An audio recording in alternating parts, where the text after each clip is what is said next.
Okay, so this is World End Economica. I recently purchased it on Steam and it's fairly new. Looked like a fun game, so it wasn't too expensive, so I thought I should just check it out. So let's do this English.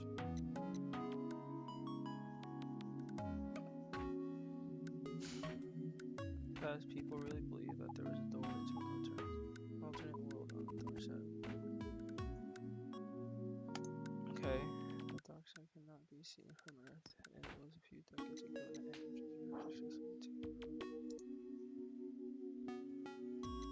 visited and divested of all its mysteries and secrets. It was made painfully clear that there were no rabbits on the moon, no trace of aliens, and certainly no pieces of portals to alternate worlds.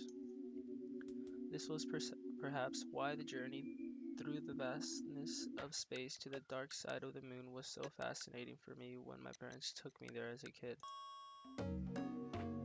Mankind had never set foot upon any of the glittering stars that were arrayed before me. When that realization hit, I had felt a desire to leave my footprints where no one had gone before. It wasn't until after I learned more about the world that it dawned on me with a foolhardy dream that was, regardless, regardless, it was something that shook me so much to my core that I nearly wet my pants. Afterwards, everything before me became a stepping stone in my mind towards my dream of setting foot where no one had gone before. So before I go on, it's it's one of those text adventures. I'm sure you guys have heard of Kawata Kawata Kawata Shoujo, whatever the hell it's called. Can't really pronounce it too well. It's it's a text adventure, so you read a lot. There's a lot of pictures, and you make your own decisions. And at the end, most of these games have really good stories if you just pay attention and actually read the text. There isn't much gameplay, no action, nothing like that. It's just reading. Afterwards, everything before me became a stepping stone in my mind towards my dream of setting foot where no one had gone before. Okay, I already read that part. I had no time to waste. If I didn't act now, then someone else would leave their footprints there first. Faster, faster, much faster. The population continued to grow, and time ruthlessly slipped away. Only a handful could be the vanguard of it all. Not a day went by that I wouldn't consider what I would see at that moment. It would be a new frontier where familiar places, customs, and the past would not exist. A frontier where every small movement I made would become part of history. The footprints of the first humans on the moon could still be found preserved in the Sea of Tranquility Memorial Hall. Those footprints told uncountable tales. Footprints left in the sand, measuring just shy of 30 inches. However, they were amazing footprints that sent shivers down my spine. Okay, some background information about the place and about the protagonist himself.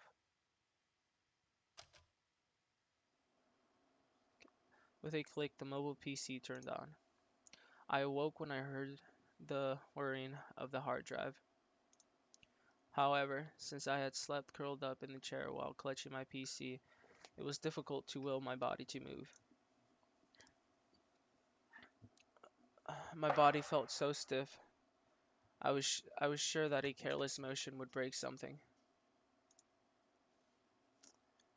Even so, I rather enjoy the sensation of slowly stretching out my limbs from this cramped position after waking up. It made me feel alive and truly let me know that I was awake. I willed my arms to move, then my legs. Although hardly efficient, this was how I chose to do things and what happened when I woke up every morning. It was a satisfying action, and one I never had a chance to savor before I left home. On top of the table, I had left my rather crude di- uh, DOD lamp on, and a corrosive layer of fat had formed on the surface of the leftover coffee in my dirty cup. Beside my cup was a half-eaten chocolate bar, which I reached for and crammed in my mouth. I swallowed the unpleasantly sweet chunk as the PC finished booting up. At that moment, my brain went to work as I verified that I had my wallet, memory cards, and bag on me, and that none of it had been stolen while I was asleep. It appeared that I had survived the previous night. Only then did I breathe a sign of relief. However, in order for me to survive today, I would have to make some money. It had been 3 months and 12 days since I left home. Telling myself that I wasn't just some well-to-do kid pretending to be a ruffian, I slipped open the organic display. I flipped open the organic display.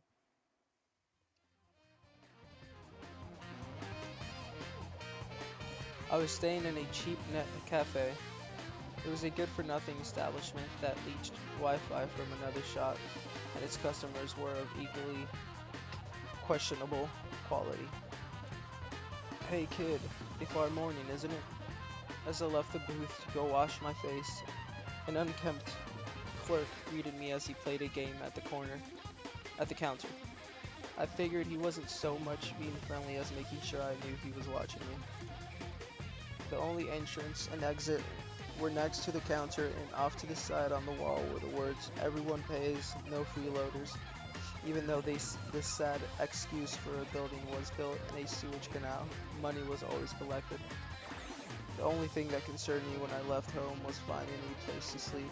Though I had some money, I couldn't really change my appearance. A fine morning? I'm not fond of your sarcasm, Earth Dog. At my retort, the clerk's face twisted into a smile. Oh ho, oh ho. It is unfortunate to not know what a real morning looks like since the weather here's just a computer program. He said that lightly as he returned his gaze to his game. He seemed to be from Earth, though I wondered if he came to the moon as unskilled labor, got fired, and ended up here as an outcast of some sort. Why don't you head on back to Earth then? At my words, he turned briefly to glance at me and laughed sarcastically. Things are a bit better here than down there, anyhow. That's how the clerk responded. Moon scum. Without responding, I went to the washroom. My name's Yoshiharu Kawaura. Kawaura. Yoshiharu Karaua. Okay. We'll just call him Yoshi. I was born and raised in this lunar city, so I was genuine moon scum. I returned to my booth, entered my password, and booted up the tool application on my computer.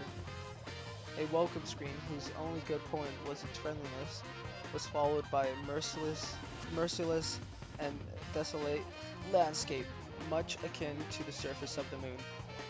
Countless lines of words flickered on the screen. I imagined it's the kind of effect you get if you took a picture of the undeveloped part of the moon's surface with a low-res camera. The screen showed a session of lunar stock exchange. This was kind of the place for moon scum like me to make a living. I'll get rich without needing to break a sweat. I didn't have enough time to earn an honest living. I took a deep breath and went about business. I guess that's Yoshi. Downward revision for the first fiscal quarter of CK Bio. Possibility of an investigation into Emerald Industries over suspicions of collusion regarding inflation. The board of directors at the central bank. With one eye on that stream of news, I focused on managing 220 stocks, picking up those with large price fluctuations. For instance, if one stock had moved 10% on the previous day and another had moved 1%, there was probably a high chance that the stock that moved 10% could move by 1% today. I would trade it on that notion alone. Putting into consideration the mood of the market based on the news, I would buy stocks with large fluctuations. Within the turbulent turbulent up and down movement of the price, I could extract some profit, which is what I occupied myself with between 9 a.m. and 5 p.m. lunar time. Between those hours, the only thing that went into my mouth were food that I could eat one-handed and drinks. To be honest, I'd be so engrossed in trading that breaks were uncommon. If I had the free time to take a break, I'd rather use it to look at my screen and grasp price fluctuations, even just a little to do some trades.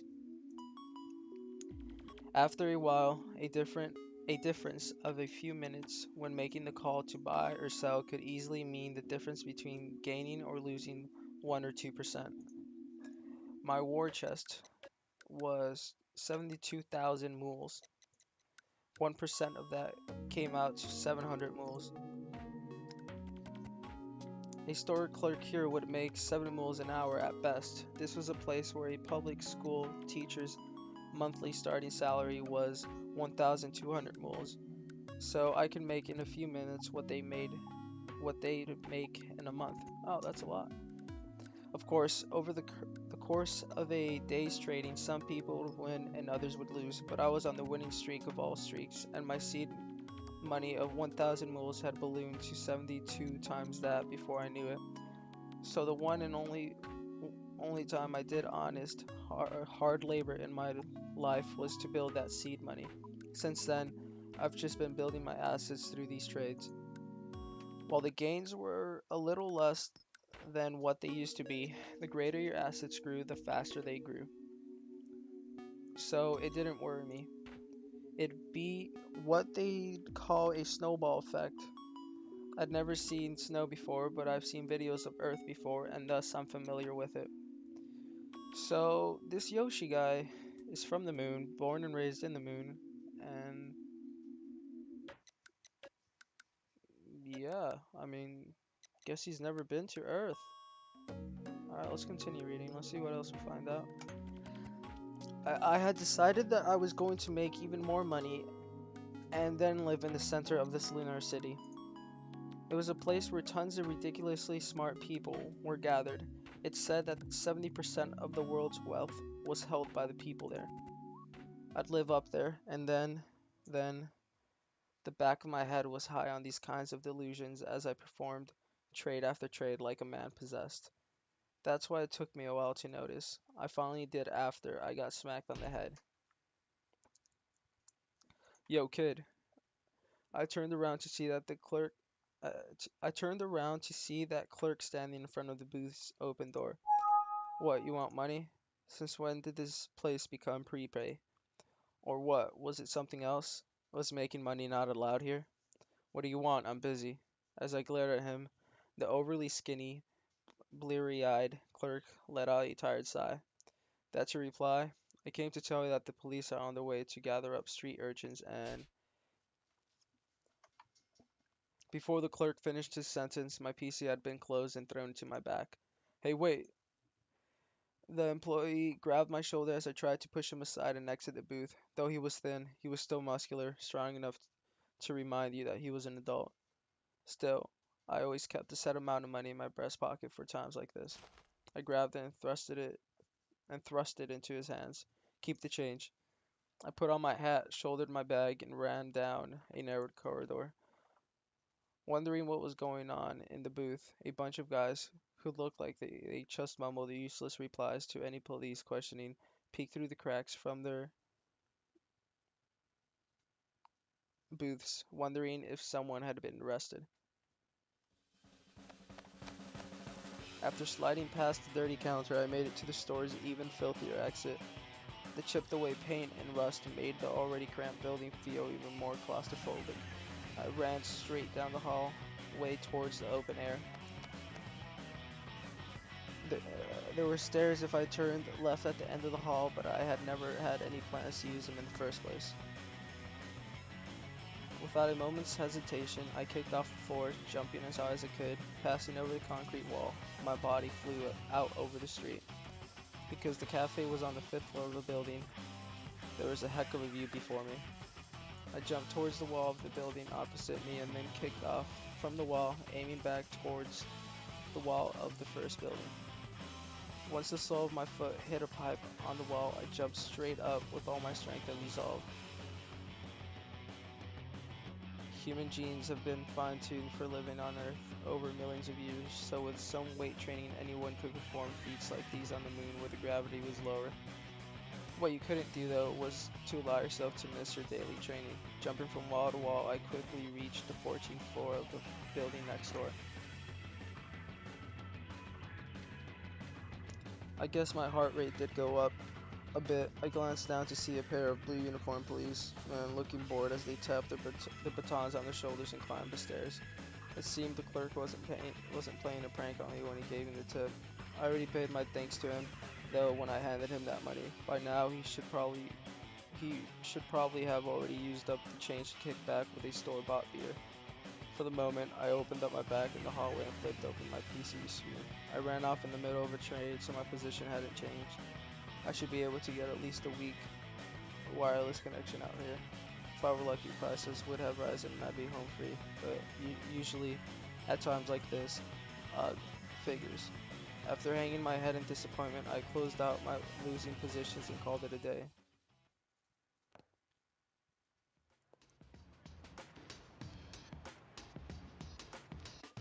Nothing good could come from wandering around downtown in the middle of the day.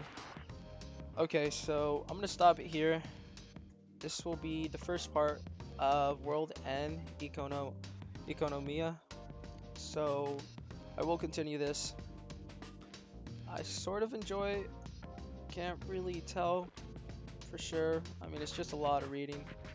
Doesn't bother me, but I want to know more. We're getting there. So I'll see you guys next video. Later.